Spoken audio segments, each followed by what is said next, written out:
श्रोता बहनों, मेरी कहानी का शीर्षक है परवरिश। आज रश्मि बहुत खुश थी, और खुश क्यों न हो। आज 5 साल बाद उसकी बेटी डॉक्टर बनकर जो आ रही थी। रश्मि को उसे लेने स्टेशन जाना था, पर अभी ट्रेन आने में काफ़ी समय है। यह सोच वह सोफे पर ही बैठ गई। बैठे बैठे कब वह अतीत की यादों में खोती चली गई, पता ही न चला। आज भी उसे वह दिन बहुत अच्छी तरह याद है, जब आदित्य और वह पहली बार एक इंटरव्यू के दौरान मिले थे। दोनों में बातें हुई, कब दोस्त बने, कब प्यार हुआ, पता ही न चला। फिर दोनों शादी के बंधन में बंध गए। दोनों में अथाह प्यार था। एक दिया था तो दूसरी बाती, एक सूरज था तो दूसरी उसकी किरण। यथा नाम तथा गुण थे। आदित्य एक मल्टीनेशनल कंपनी में अच्छी पोस्ट पर था। शादी के बाद उसने स्वयं नौकरी का विचार त्याग गृहस्थी संभालने को प्राथमिकता दी थी। आदित्य ने कहा भी अपने टैलेंट को व्यर्थ मत जाने दो, पर वह नहीं माने। समय कब किसके लिए रुकता है, वह अपनी अविरल गति से चलता रहा, और दिन सप्ताह में, सप्ताह महीनों में, और महीने सालों में बदलते चले गए, पर उसकी गोद खाली की खाली ही रही। हम दोनों ने कभी एक दूसरे से शिकायत नहीं की, ना ही इस कमी की एक भी शिकन हमारे चेहरों पर दिखलाई दी। हम दोनों ही अपने हृदय की टीस को, अपनी ममता की चाहत को अपने हृदय में समेटे रहे। हाँ, इन 12 वर्षों में हमने एक नियम कभी नहीं तोड़ा।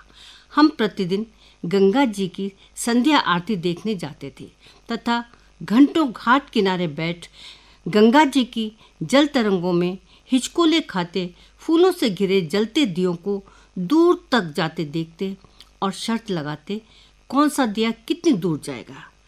उसे आज भी वह दिन अच्छी तरह याद है, जब थोड़ी देर घाट पर बैठने के बाद आदित्य और वह नदी किनारे टहलते टहलते कुछ दूर निकल गए। तभी उन्हें किसी के रोने की आवाज़ सुनाई दी। वह उस दिशा में बढ़ चले। देखा, एक 2.5-3 साल की बच्ची रो रो कर नदी की तरफ इशारा कर मम्मी मम्मी चिल्ला रही थी। शोर मचाने पर जब तक लोग सहायता के लिए आते, तब तक उस बच्ची की माँ गंगा की गोद में समा चुकी थी। उस बच्चे का कौन था, कहाँ से आई थी, उसकी मम्मी व उसका क्या नाम था, वह मासूम कुछ भी बताने में असमर्थ थी। सारी पुलिस औपचारिकताएं पूर्ण करने के बाद कैसे हमने, जब तक बच्ची के घर वाले नहीं मिल जाते, उसे अपने पास रखने की परमिशन ले ली थी। कैसे 2 साल हमने उसके घर वालों की प्रतीक्षा की, फिर विधिवत उसे गोद ले लिया। अब तक वह हमसे बहुत घुल मिल गई थी। अब वह मुझे माँ और आदित्य को बाबा कहकर पुकारती थी, और हम उसे जानवी। उसके आने से हमारा घर आंगन खिल उठा। हमने 12 साल से अपने अंतर्मन में संजोए ममता व वात्सल्य के सागर को उस पर उड़ेल दिया। आदित्य और मैं बहुत खुश थे। हमें जानवी के रूप में अनमोल निधि जो मिल गई थी, जिसके लिए हम दोनों ही निःशब्द अंदर ही अंदर घुट रहे थे। हमने ईश्वर का दिल से धन्यवाद किया। देर से ही सही, उसने हमारी झोली खुशियों से भर दी। आज हमारी बेटी पढ़ लिख कर डॉक्टर बन गई है। तभी डोरबेल बजी। घड़ी पर नज़र डाली, अभी तो 1 घंटा है ट्रेन आने का। कौन होगा, सोच उसने दरवाज़ा खोला। देखा, सामने लगभग 50-55 वर्ष का अधेड़ उम्र का आदमी खड़ा था। रश्मि ने पूछा, किससे मिलना है? उत्तर था, आदित्य जी से। पर वो तो ऑफिस में है। आप रश्मि जी हैं? उसने फिर पूछा। हाँ, मुझे आपसे भी मिलना है। क्या मैं अंदर आ सकता हूँ? वह असमंजस में थी। एक अनजान आदमी को घर में कैसे आने दे? उसको दुविधा में खड़ा देख उस व्यक्ति ने थैले में से एक फ़ोटो निकालकर दिखलाई। फ़ोटो देखते ही रश्मि के पैरों तले जमीन खिसक गई। वह गिरते गिरते बची। उसकी नज़र दीवार पर लगी फ़ोटो पर गई। हूबहू वही थी। रश्मि ने उस शख्स को अंदर आने का इशारा किया। अंदर आते हुए वह पुनः बोला, घबराइए नहीं, मैं कुछ लेने नहीं आया हूँ। मेरा नाम गोपाल है। आज से 21 वर्ष पूर्व मैंने आपका विज्ञापन पढ़ लिया था। मैं बहुत खुश था। चलो, लड़की से पीछा छूटा, इसलिए चुप रहा। फिर अतीत की यादों में खोया वह अपनी जिंदगी की कहानी सुनाने लगा कि कैसे उसने दूसरी शादी की, 2 बेटों का बाप बना, दिन रात मजदूरी करके परिवार चलाया, अपना पेट काट काट कर बच्चों को इस लायक बनाया कि उन्हें भी उसकी तरह मजदूरी ना करनी पड़े। आज एक नगर पालिका में क्लर्क है और दूसरा गैराज में काम कर रहा है। पर मेरा फूटा नसीब, पत्नी के साथ साथ बेटों ने भी घर से निकाल दिया। पत्थर फोड़ते फोड़ते हाथों में छाले पड़ गए। यह कहकर उसने दोनों हाथों की हथेली फैलाकर अपने मोटे मोटे छाले दिखलाए। रश्मि से गोपाल के हाथों की दशा देखी नहीं जा रही थी। वह आगे कुछ बोलती, तभी आवाज आई, माँ। अब उसे पता चला कि कैसे बातों ही बातों में 1 घंटे से ऊपर हो गया है। वह एकदम बोली, अरे अकेले? फ़ोन कर दिया होता, मैं आ जाती। सॉरी बेटा, समय का पता ही न चला। तभी पीछे से आदित्य जानवी का बैग उठाते हुए आया और बोला, मैंने तुम्हें इन शख्स से बातों में मशगूल देखा तो सोचा चलो मैं ही ले आता हूँ हमारी बेटी को। जानवी ने आश्चर्य से उस शख्स की ओर देखा, फिर रश्मि की ओर, मानो पूछ रही हो ये कौन है। वह असमंजस में थी कि क्या उत्तर दे। तभी गोपाल बोला, मैं इनके दूर के रिश्ते का भाई हूँ। जानवी तपाक से बोली, मेरे दूर के मामा यानी डबल माँ, और फिर जोर से खिलखिलाकर हंस दी। तभी दीनू काका की आवाज़ सुनाई दी, जानवी बिटिया, चाय तैयार है, हाथ मुँह धो लो। राम राम काका, कैसे हो?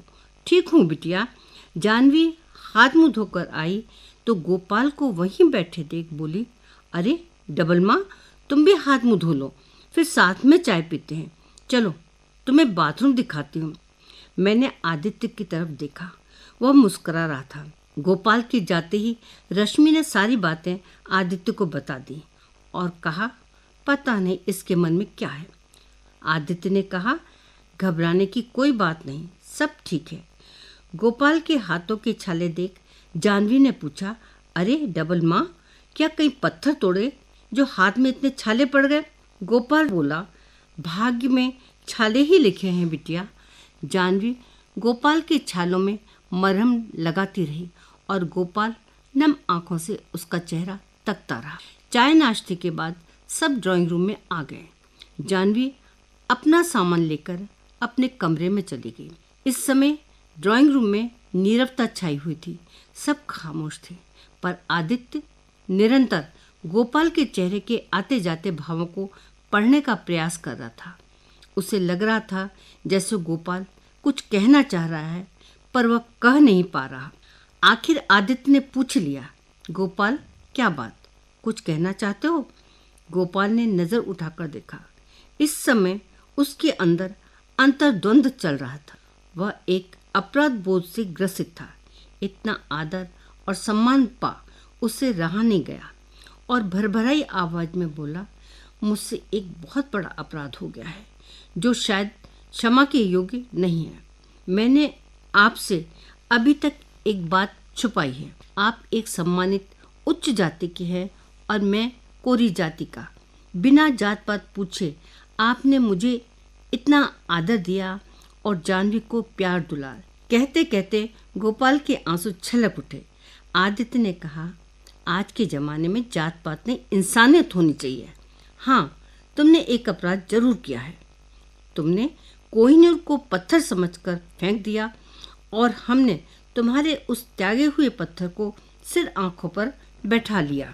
ड्राइंग रूम के दरवाजे पर खड़ी जानवी सब सुन रही थी।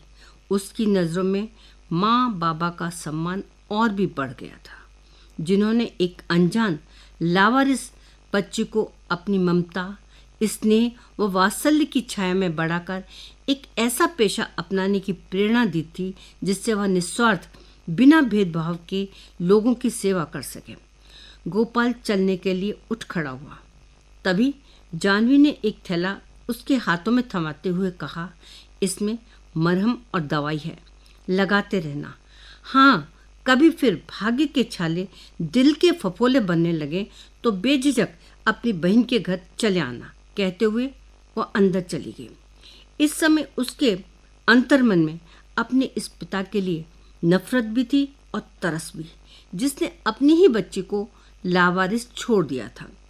आदित्य ने कुछ पैसे देते हुए गोपाल से कहा, यह तुम्हारी दवाई व खर्चे के लिए। पर गोपाल ने धन्यवाद करते हुए पैसे लेने से इनकार कर दिया और बोला, आप लोगों का उपकार, जो आपने इसे अपनाकर इसका भाग्य संवार दिया। ईश्वर हर बेसहारा अनाथ बच्चे को आप जैसे माता पिता दे। कहकर वह चल दिया। वह नम आंखों से सोच रहा था कि वह कैसा अभागा बाप है जो बेटी को सामने देखकर भी गले नहीं लगा सकता था। फिर भी वह जानवी की परवरिश देख बहुत खुश था, क्योंकि वह जानता था कि वह स्वयं उसे ऐसी परवरिश कभी नहीं दे सकता था। अब उसने एक लंबी सांस छोड़ी और जल्दी जल्दी कदम बढ़ाता हुआ जुरपुटों में विलीन हो गया।